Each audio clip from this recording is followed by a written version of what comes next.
So here's a question I came across, and I want to ask you this Okay. one.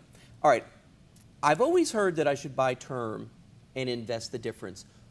Why?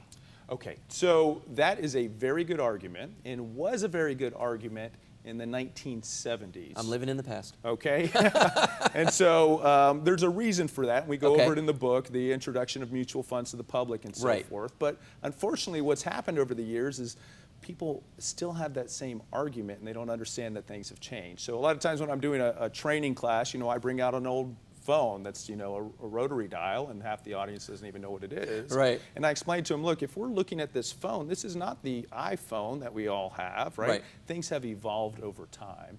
And so there's no one great product for anyone, and I use a lot of term, and there's a place for term also. But if you look at it and just compare apples to apples, buying term and investing the difference, although it was a great story, Right. is not a anymore. good story anymore in most cases. Okay.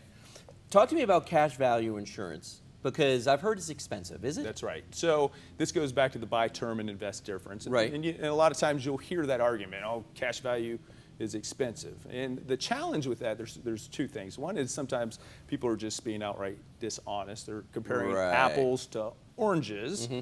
And in another case, they just don't really understand the technical parts of it. So if I were to say to you, hey, look, you need to buy this bicycle instead of the motorcycle, Right. because the bicycle is inexpensive. The motorcycle is real expensive, right? You're going to look at me funny because I'm not comparing apples to apples. Right, two Cash different things. value insurance is actually a complete different animal. You have a savings component and an insurance component.